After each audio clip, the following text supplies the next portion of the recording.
পরিকল্পিতভাবে কিছু লোককে টাকা পয়সা দিয়ে পাঠানো, 100, 200, 150 লোক গিয়ে এখানে মব তৈরি করবে এবং বাকিরা হুজুগে মাতাল হয়ে, এটা ডোমিনো এফেক্ট তাই হয়, কিছু লোক করলে বাকিরা মনে করে এটা করাই যেতে পারে। এই ডোমিনো এফেক্টে আগামী কয়েকদিন এই দেশের অবস্থা খুব খারাপ হবে। এবং আমার সবচেয়ে বড় যে আশঙ্কার জায়গাটা হচ্ছে যে যদি হাদির মৃত্যুর মাধ্যমে এটা তারা অ্যাচিভ করতে না পারে, তাহলে তারা হয়তো আরো অনেকগুলো হত্যাকাণ্ড আগামীতে ঘটাবে। যারা জুলাই আগস্টের সাথে জড়িত ছিলেন এবং ছিলেন না, যারা বিভিন্ন সুশীল সমাজের লোকজন, যাদের ভ্যালু আছে, যাদের মৃত্যু মানুষকে ভাবাবে, কাঁদাবে, রাস্তায় নামাবে, তাদের প্রত্যেকে সাবধান থাকুন, সতর্ক থাকুন, কারণ আমার আপনার প্রত্যেকের জীবনী ঝুঁকির মুখে। আমরা সকলেই বিপজ্জনক অবস্থা আছে এবং আমাদেরকে হত্যার মাধ্যমে, কারো না কারো হত্যার মাধ্যমে বা বড় কোনো অঘটন ঘটানোর মাধ্যমে এই দেশকে আরো বেশি অশান্ত করার জন্য আন্তর্জাতিক প্লেয়াররা এই মুহূর্তে মাঠে আছে। এটা আমাদেরকে মানতে হবে। এবং আপনারা আসলে যতই ডক্টর ইউনূসকে গালি দেন, এটা দেন, ওটা দেন, they are part of this game.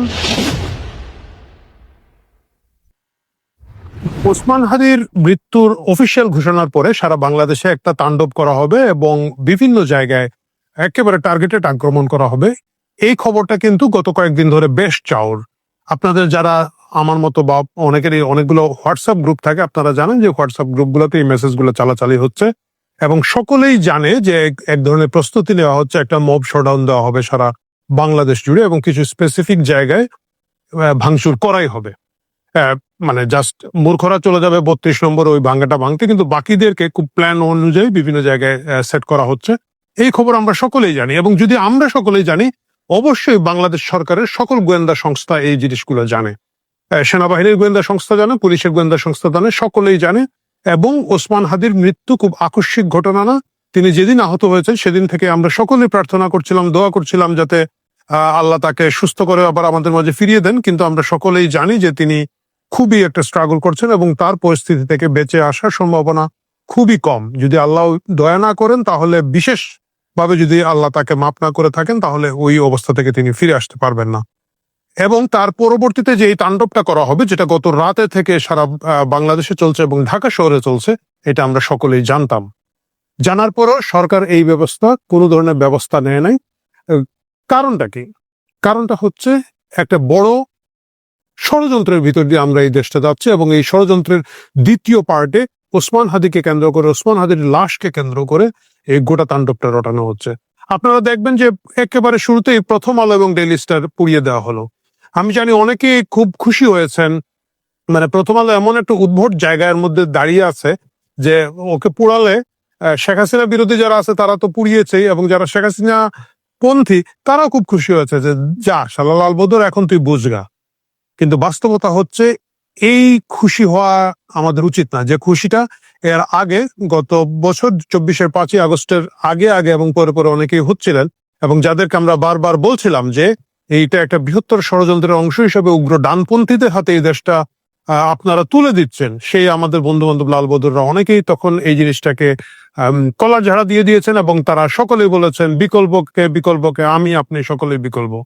এই বিকল্পরা এখন দৌড়ের উপরে আছেন। এই বিকল্পদের মধ্যে যারা কালচারাল লোকজন যারা ছিলেন এই আন্দোলনের মধ্যে, এদের অধিকাংশই দেখবেন আপনি আমেরিকা চলে গেছে, ফ্রান্সে চলে গেছে, কানাডায় আছে কয়েকজন, ওইখানের মধ্যে তারা সুখে শান্তিতে বাস করছে এই দেশ নিয়ে। আর তাদের কোনো ধরনের মাথা ব্যথা নাই। একেবারে বড় বড় অনলাইন ইনফ্লুয়েন্সার থেকে শুরু করে বড় বড় অনেক শিল্পী, সাহিত্যিক, নির্মাতারা এইভাবে চলে গিয়েছেন, কারণ ইট ওয়াজ এ টোটাল প্যাকেজ। তখন আপনারা যারা আমাদের কথাগুলো শোনেন নাই, এখন দয়া করে আবার শুনেন। গরিবের কথা বাসি হলে ফলবে। এই মুহূর্তে দেশে যে অবস্থাটা চলছে, এটা হচ্ছে সেকেন্ড ফেজ, এটা হচ্ছে একটা দ্বিতীয় পর্যায়ে। এটা করাই হয়েছে যাতে বর্তমানের যে ইন্টারিম সরকার আছে তাকে আমরা যতই গালি দিই, একটা ইন্টারিম সরকার আছে তাকে ফেলে দিতে হবে এবং এই ফেলে দিয়ে আর্মি ব্যাক একটা নতুন কাহিনী তৈরি করার জন্য এইখানের মধ্যে বিদেশি ষড়যন্ত্র চলছে এবং বিদেশি ষড়যন্ত্র অবভিয়াসলি এটার সাথে বাংলাদেশ সেনাবাহিনী জড়িত। এই বিষয়ে এখন লুকাছাপা করার কিছু নাই। আপনারা যতবারই দেখবেন এই দেশের মধ্যে বড় বড় দুর্যোগ এসেছে, ক্ষমতা সেনাবাহিনী দখল করার আগে এই ধরনের অস্থিরতা তৈরি হয়েছে। আপনারা দেখেন এই প্রথম আলো ডেইলি স্টারের কার্যালয়ের সামনে নুরুল কবিরের মতো একজন সর্বজন শ্রদ্ধা সম্পাদককে যেমন লাঞ্ছনা করা হচ্ছে, আশেপাশে সেনাবাহিনী দেখছে, আঙ্গুল চুষছে এবং বগল বাজাচ্ছে। কারণ এই পুরো জিনিসটাই তাদের পরিকল্পনা মতো হচ্ছে, তাদের প্ল্যান মতো হচ্ছে এবং সেই প্ল্যানের সাথে যদি আমরা আপনারা জড়িয়ে পড়ি, এই দিকে হোক আর ওই দিকে হোক, এটা একটা দেশের জন্য খুব বিপজ্জনক অবস্থা তৈরি করবে। আমাদেরকে বুঝতে হবে যে ওসমান হাদির যে মৃত্যু হয়েছে তাকে যে বা যারা খুন করে থাকুক না কেন তাদের প্রত্যেকের সর্বোচ্চ শাস্তি আমাদের প্রয়োজন আছে, কিন্তু এই খুনিরা কিভাবে এখন পর্যন্ত ধরাছোঁয়ার বাইরে আছে, তারা দেশে থাকুক আর দেশের বাইরে থাকুক, কেন তাদেরকে ধরাছোঁয়া যাচ্ছে না? যেখানে একজন মুখোশ ঢাকা কাজের মেয়ে খুন করেছিল, খুন করার পর তাকে ওই প্রত্যন্ত গ্রামাঞ্চল থেকে ধরে নিয়ে আসা গেল, এদেরকে কেন ধরা হচ্ছে না? এদের পিছনে কিভাবে এজেন্সিগুলোর সমর্থন আছে? কিভাবে একটা মোটরসাইকেল জায়গায় আরেকটা মোটরসাইকেল দেখিয়ে ধুমধাম করে একটা লোককে গ্রেফতার করা হচ্ছে? এই প্রশ্নগুলো কিন্তু এখনো তোলার সময় আছে। তবে তার থেকে বড় জিনিসটা হচ্ছে দেশের স্বার্থে, দেশকে যদি বাঁচাতে হয়, আগামী নির্বাচন বানচালের এই যে টোটাল চেষ্টাটা হচ্ছে, এটার বিরুদ্ধে আমাদের সবাইকে একসাথে রুখে দাঁড়াতে হবে। হ্যাঁ, নির্বাচনে যেই আসুক, যত খারাপ লোকই আসুক, আপনার যত অপছন্দের লোকই আসুক, যতক্ষণ না একটা নির্বাচিত সরকার এই দেশের মধ্যে আসবে, এই ষড়যন্ত্র খুব মারাত্মক দিকে যাচ্ছে। এবং এটাকে আপনারা দেখি না কি হয়, দেখি না কি হয় এইভাবে যদি ধরে রাখেন, বিপদ থেকে আমরা কেউই বাঁচবো না। আমার অনেক বন্ধু বান্ধব প্রথম আলো ডেইলি স্টারের উপর হামলা হয় মহা খুশি, আমাকে ইনবক্সে পাঠিয়েছেন। প্রথম আলো আমাদের একজন বন্ধু আছেন, যেমন ধরেন শিমুনাসের 5ই আগস্টের পরে বলেছিলেন যে এই যে কিবোর্ডের ব্যাক স্পেস না চেপে লিখতে পারি, এই বাক স্বাধীনতার জন্য লড়াই করেছিলাম।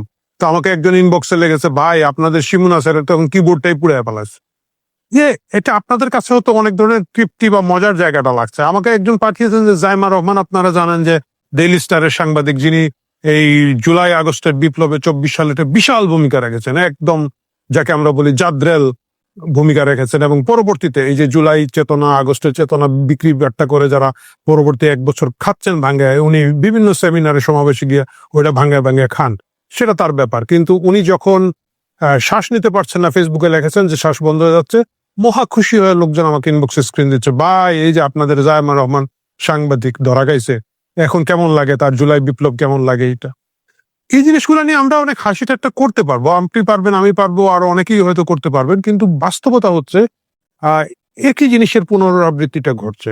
ঠিক যেভাবে জুলাই আগস্টের ঘটনার সময় উগ্র ডানপন্থীদের উত্থানের বিষয়ে আমরা যখন সতর্ক করেছি, তখন আমাদের এইসব বন্ধু বান্ধব যারা আজকে ভুক্তভোগী, তারা সকলে যেভাবে হেসেছেন, এখন তাদের বিপর্যয়ে আপনারা যারা হাসছেন, আমি আপনাদেরকে সতর্ক করে দিতে চাই, পরবর্তী হামলাটা আপনাদের উপরে হবে। আপনাদের মনে আছে আমাদের প্রিয় সম্পাদক মতি ভাই কি খুশি হয়ে হাততালি দিয়ে দিয়ে নাহিদের সাথে হ্যান্ডশেক করছেন এবং আনন্দ করছেন যে দেখ অবশেষে আমরা কি করেছি। এবং তখনই ওনারা জানতেন না, তারা বুঝেন নাই যে পরবর্তী হামলার শিকার তারা হবেন। আজকে আপনারা যারা হাসছেন, আজকে আপনারা যারা নিশ্চুপ আছেন, আজকে আপনারা যারা ভাবছেন যে ঠিক আছে লালবদরে মারামারি হচ্ছে, পরবর্তী বিপদটা আসলে আপনাদের উপরে আসবে। দেশ এখন বিপন্ন এবং আমরা সকলেই বিপন্ন, এবং কিছু উগ্র লোকজন বিভিন্ন দল মত গোষ্ঠীর একসাথে হয়ে যে কাজগুলো করছে, এটা আসলে একেবারে বিদেশি সংস্থাগুলোর পরিকল্পনা মতো হচ্ছে। বিদেশি সংস্থাগুলোর মানচিত্র এঁকে দেওয়া পথ, সেই পথের মধ্যে হচ্ছে, একইভাবে হচ্ছে। আপনারা দেখবেন, আমি দেখলাম যে এনসিপির এক নেত্রী যেমন উদিচিকে টার্গেট করে 3 দিন ধরে স্মির ক্যাম্পেইন করছেন, এবং তখনই আমি বুঝেছি যে উদিচি এবং ছায়ানট দুটোর নাম যখন উনি বলেছেন যে এই দুটোর উপরে হামলা করবে, মানে তখন পর্যন্ত তো সকলেই মোটামুটি যারা একটু সচেতন ঢাকায় তারা জানতেন যে একটা হামলার প্রস্তুতি হচ্ছে বিভিন্ন জায়গায়, এবং এই প্রস্তুতির মধ্যে তখন ছায়ানট ঢুকে যাবে এবং উদিচি ঢুকে যাবে। এনসিপির ওই নেত্রীর বক্তৃতা, মানে উনি যখন এটা ক্যাম্পেইন শুরু করেছেন তখন কিন্তু ইনবক্সে চালাচালি হয়েছে, এবং আমাদের যারা সাংস্কৃতিক মনা বন্ধু বান্ধব আছেন যোগসূত্রে, তারা প্রত্যেকে সতর্ক করেছেন যে হ্যাঁ এটা হবে, এবং এটার পিছনে হয়তো উদিচির আর্টিস্টরা এবং ছায়ানট এই প্রতিষ্ঠানগুলোর উপরে হামলা হতে পারে। তাহলে দেখা যাচ্ছে এই পুরো পরিকল্পনাটা এমন ভাবে করা হচ্ছে যে দেশটা যাতে খুব বেশি অশান্ত হয়ে পড়ে, অস্থির হয়ে যায়, এবং এমন একটা পর্যায়ে তৈরি হয় যখন এই সরকারকে সকলে মিলে আমরা টেনে হিচড়ে নামাতে বাধ্য হব, এবং তখন গিয়ে ওই আগের মতো ওয়াকার আরেকটা ব্লাফ মারবে, আগের বার মেরেছিল যে দেশের সকল নিরাপত্তার দায়িত্ব আমার, আপনারা টেনশন ফ্রি থাকেন, একই কথা বলে আরেকটা নতুন সরকার এখানের মধ্যে দিবে, এবং ওই সরকার এই সরকারের চেয়ে খারাপ হবে। যায় দিন ভালো 80 দিন খারাপের মতো, যেরকম আগের সরকারের তুলনায় এখনকার সরকারের পরে লোকজন বলছে যে আগেই ভালো ছিলাম। বিশ্বাস করেন, এই অথর্ব, অযোগ্য, অদক্ষ, শট ডক্টর ইউনূস এবং তার লোকজনের যে সরকার আছে, পরবর্তীতে যে সরকারটা আনার এখন চেষ্টার জন্য এই দেশটার মধ্যে অশান্তি তৈরি করা হচ্ছে, তারা এর চেয়ে খারাপ হবে, এর চেয়ে নির্মম হবে, এর চেয়ে বেশি পিশাচ হবে।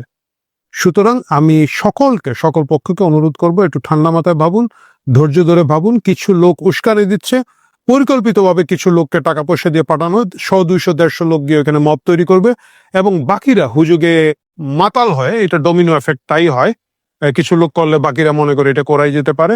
এই ডোমিনো এফেক্টে আগামী কয়েকদিন এই দেশের অবস্থা খুব খারাপ হবে। এবং আমার সবচেয়ে বড় যে আশঙ্কার জায়গাটা হচ্ছে যে যদি হাদির মৃত্যুর মাধ্যমে এটা তারা অ্যাচিভ করতে না পারে, তাহলে তারা হয়তো আরো অনেকগুলো হত্যাকাণ্ড আগামীতে ঘটাবে। যারা জুলাই আগস্টের সাথে জড়িত ছিলেন এবং ছিলেন না, যারা বিভিন্ন সুশীল সমাজের লোকজন, যাদের ভ্যালু আছে, যাদের মৃত্যু মানুষকে ভাবাবে, কাঁদাবে, রাস্তায় নামাবে, তাদের প্রত্যেকে সাবধান থাকুন, সতর্ক থাকুন, কারণ আমার আপনার প্রত্যেকের জীবনের ঝুঁকির মুখে। আমরা সকলেই বিপজ্জনক অবস্থা আছে এবং আমাদেরকে হত্যার মাধ্যমে, কারো না কারো হত্যার মাধ্যমে বা বড় কোনো অঘটন ঘটানোর মাধ্যমে এই দেশকে আরো বেশি অশান্ত করার জন্য আন্তর্জাতিক প্লেয়াররা এই মুহূর্তে মাঠে আছে। এটা আমাদেরকে মানতে হবে। এবং আপনারা আসলে যতই ডক্টর ইউনূসের গালি দেন, এটা দেন, ওইটা দেন, they are part of this game. তারা ইচ্ছা করে, আপনি কোনোভাবে দেখেন সেনাবাহিনী পিঠ চুলকাচ্ছে ভাই। একটা পত্রিকা অফিসে আগুনে পুড়ে সাংবাদিকরা যে কোনো সময় মারা যেতে পারে, আপনি দেখছেন এখানের মধ্যে গা ঝোলাচ্ছে, পিঠ চুলকাচ্ছে। মানে কারওয়ান বাজারের সাধারণ যে দারোয়ানরা রাতের বেলা বাঁশি মেরে ট্রাফিক কন্ট্রোল করে, ওইখানকার আড়তের, এদেরকে দায়িত্ব দিলে হয়তো এর চেয়ে ভালো মব কন্ট্রোল করতে পারতো। এর মানে হচ্ছে মব কন্ট্রোলের কোনো চেষ্টা নেই, মব ডিজাইন করে এজেন্সিগুলো মাঠে নামিয়েছে। এবং এই জায়গায় আমাদের সকলের অনেক অনেক অনেক বেশি সতর্ক হতে হবে। কারণ যে কেউ উস্কে দিবে, আমিও উস্কে দিতে পারি, আমিও বিদেশে বসে আছি, আমার কিছু আসে যায় না। এরকম আরো অসংখ্য লোকজন আছে যাদের আসলে কোনো কিছু আসে যায় না, তারা এজেন্সিকে সার্ভ করবে, তারা বিদেশি শক্তিগুলোকে